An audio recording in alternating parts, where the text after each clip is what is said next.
Namni fayyina barbaachuudhaaf tulluu meeqa qaxxaamure gaara meeqa keessa ba'ee fayyinatu jira jedheetu dhaqee holqatti gala. Maal barbaachuudhaaf? Nama sanaafi isa kana jire gooftaan Yesuus Kiristoos garuu nutti faradame sana nurraa ciccire ba'aa baachuu nurraa fuudhe asitti rarraafachaa deemu nurraa fuudhe ofii isaatii anaaf si keessa jiraachuu jalqabe.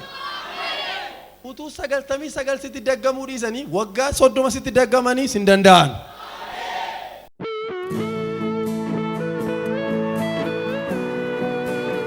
Harka keessan ol kaasaa. Mee rakkisaa koo irratti ol ka'eera jedhaa. Targaaggaana dhaga'ama. Roomee boqonnaa 8 lakkoofsuma tokkorraa kaasee nan dubbisa hanga fuudhu waaqayyo keessa koo kaa'e akkan inaan jedhetti nan jedhaa. Egaa amma firdii warri Kiristoos Yesuusitti qabamanii jiraatanitti faradamu tokkollee hin jiru. Ameen. Jiraatan. Ameen.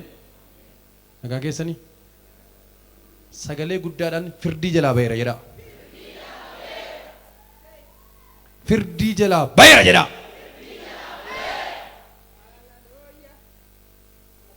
Maal ta'e? Maal jalaa? Warri gooftaa Yesuus Kiristoositti amannee jirru firdiin nu eeggata utuu hin taane jireenya nu eeggata. Maal? Isammaa miti. Du'a garasitti jireenya jira.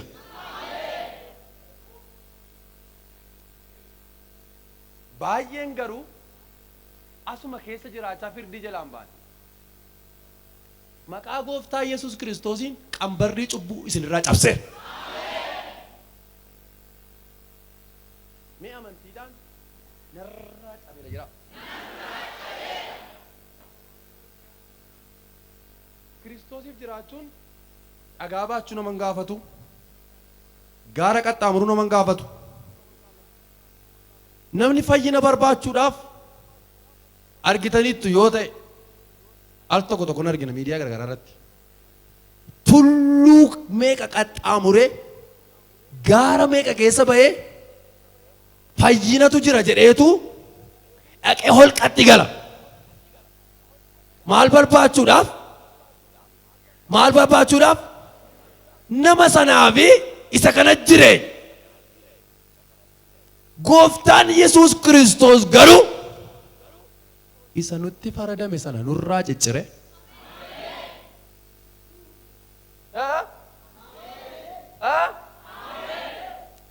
Ba'aa baachuu nurraa fuudhe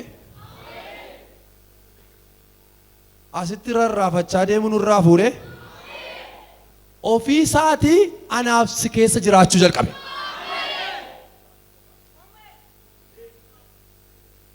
Mee ani gatii dhiiga Yesuus jedha. Maayetan? Amma fakkeenyaafati eenyuufan hojjedha jettee yaasofte ronda Yesuusifini hojjedhaa jette yeroo hundumaa foqqorta. Akkuma kana immoo wanti siin mormuu jira naaf hojjetta kan jedhu. Har'a garuu sababii isheen gatii dhiiga isaa taateef Yesuus katab jedhee gara ishee dhufe. Amma maalan godha? Isa mucaa kootti ulfaate irraan fuudha. Hafuura hamaa sana keessaan baasa. Qulqulluu hafuura goomootan galchaa. Sagalee guddaadhaan ba'aan jedha. Narraa bu'eera jedha. Nama cina keessanii qabaati waan sirraa bu'ee ofitti hin deebisin jedhi.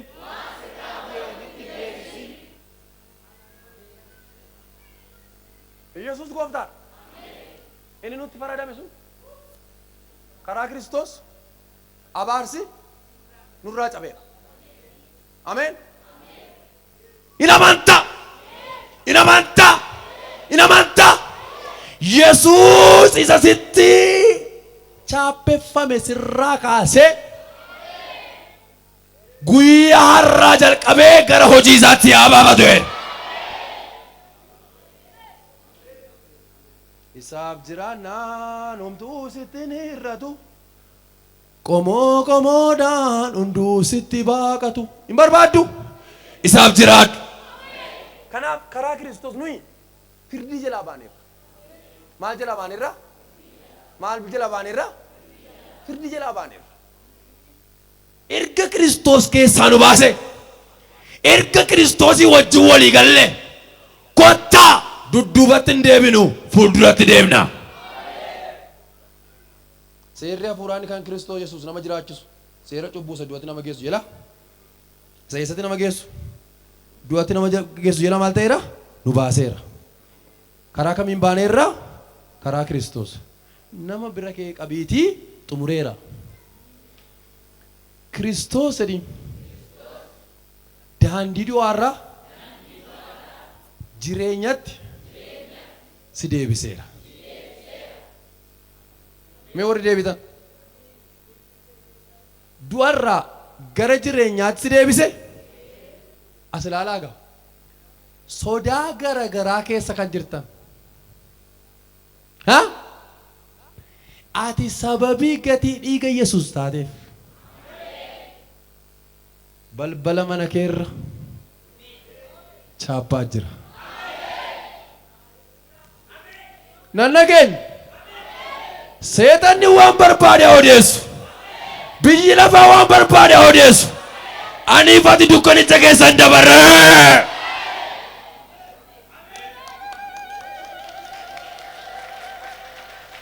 Akkamitti dabarre yoo jenne ofii of gaggeessaa jirta tun taane hafuurri Waaqayyoo si gaggeessaa jira.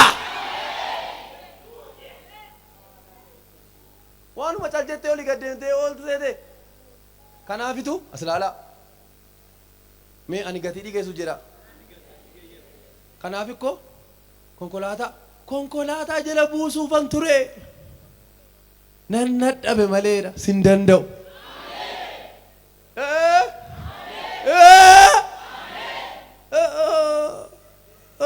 Ajjeesuufan ture nan nadhabe malee. Mee warri geggeessaan keessan Kiristoosiin ta'e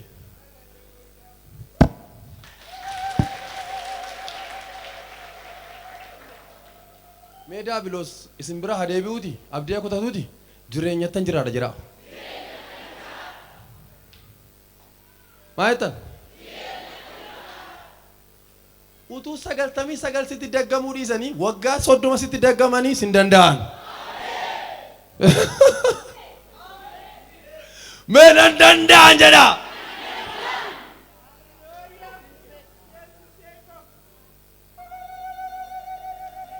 Mee cabcab godha argeessa isin dhukkuba.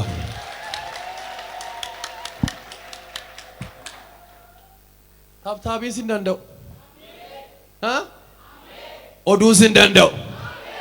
Halkanii guyyaa karaan si dhaabaa jedhee odeessaa bulamini yeroo itti dhuftu sii fiiguu si argu.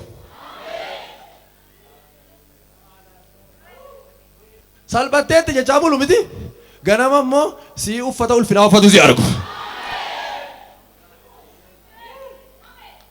Maaliif seete si gaggeessa hafuurri Waaqayyoo si gaggeessa hafuurri Waaqayyoo. Mee sagalee guddaadhaan na gaggeessa jedha. Nan kolfa yeroo baay'ee asii kabaroottu mama achi kabaroottu mama wayyoo jedha yeroo dhufu immoo waan haaraa. Ani suma na kofalchiisana naa dhume jedha anumtiyyuu jedha yeroo dhufu hafuurri Waaqayyoo hafuura jalaafummaatu hin taane hafuura jajjabinaati.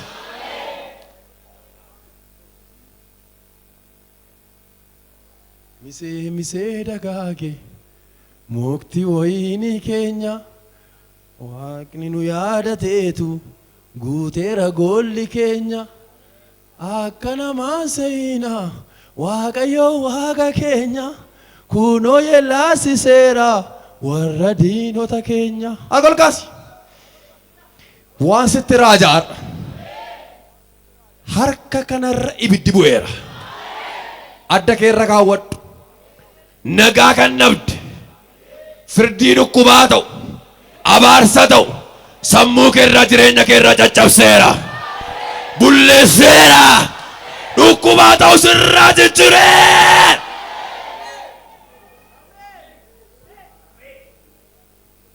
Kanaaf gooftaa Yesuus Kiristoos ilaala anatti qabamaati jiraadhaa. Anis isinii wajjin nan jiraadha.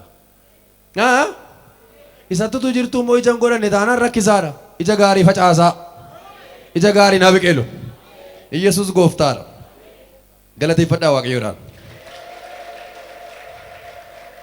Sababii nama fooniitiin seerroo hojii isaa hojjechuu dadhabe Waaqayyo ilma isaa ofii isaatti ergee cubbuu isa nama foonii keessatti farade. Ilma isaa kun foon isaa namni cubbamaan uffatu uffatee cubbuu balleessuu dhufe. Gooftaan Yesuus Kiristoos kan inni hin qabne cubbuutti bilisa qulqulluudha. Garuu anaaf sii furuudhaaf foon uffatee dhufe. Waan barbaachisu gatii kaffalee fannoo irratti gatii kaffalee idaa keessirraa kaffalee ameen dhiiga isaa dhangalaasee du'a keessaa gara jireenyaa si baaseera. Har'a kanaaf maqaa Yesuusiin fayyaa jirtaati. Har'a kanaaf maqaa Yesuusiin argite ati. Ameen. Mee karaa Kiristoos jedha. Gatiin koo sababa kaffalameef idaan sawii narra hin jirreef ani gammachuutan jiraadha. Ishi lakkoofsa gargaaran dubbisee sadii shan dubbiseen dafee nan xumura. Warri akka fedha fooniitti jiraatan yaada isaanii fedha foonii irra dhaabaniiru. Warri akka fedha hafuuraatti jiraatan garuu waa'ee hafuuraa hin yaadu. Ameen. Warri akka fedha fooniitti yaadan waa'ee maaliiti? Waa'ee foonii yaadu. Warri waa'ee hafuuraa yaadu. Mee nama si biraati waanuma si keessa jiru yaaddaadhiin. Garuu dhaamsa sii qabadiin. Yaadi foonii gaba jedhu edhiin. Hafuurri qulqulluun sitti haseenoodhiin. Yaada ofii fedha fooniitti hidhuun du'a hin fida. Yaada ofii fedha hafuuraatti hidhuun garuu jireenya. Isa kanan barbaadan. Mee jireenya jedha. Ingaltan. Ishoo abdoo koo jireenya. Durna kaachisaa irra moo jireenya jedha. Mee jireenya jedha. Jireenya barbaaddu. Mee warri jireenya koraa jedhe barbaaddan. Kokkolfuu kan barbaaddan. Hin barbaaddu. Mee jireenya jedha. Jireenyi Kiristoosiin bira jiree. Yaada ofii fedha hafuuraatti hidhuun jireenya nagaa hin fidaa. Kaadhawadhaa. Hallelujah. Harka keessan ol kaastu. Xumureera. Maqaa caalu. Maqaa gooftaa Yesuusiin. Nagaa. Jireenya. Aara galfii. Hafuura qulqulluu biraa isinii ergeeraan. Mee fudhadheera jedha. Qabadhaa laphee keessan. Galanni siif haa ta'u. Ulfaadhu kabajame. Waan nu dhageesseef si haa galatu. Dhugumayyuu hafuura qulqullu si wajjin jiraannaan nagaa jira. Jireenyatu jira.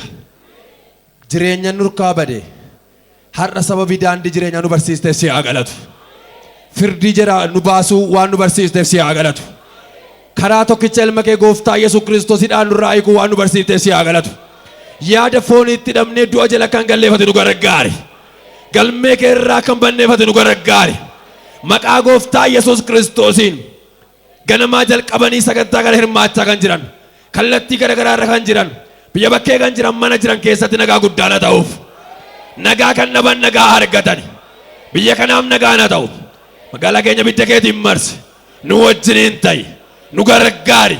Tokkummaa nuu laaddu. Jaalala nuu laaddu. Jaalalli nuuf adeebi'u. Walii keenya waan gaarii akka yaadu nu gargaari.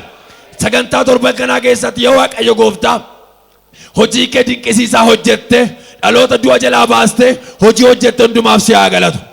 Tajaajiltoota dadhabbii malee mana kana keessa dhaabbatanii hojii kee hojjechaa jiran isaan eebbisi. Bara isaanii eebbisi. Jireenya isaanii eebbisi.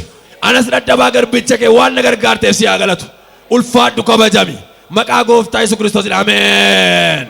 Galateeffadhaa gooftaan. Noora.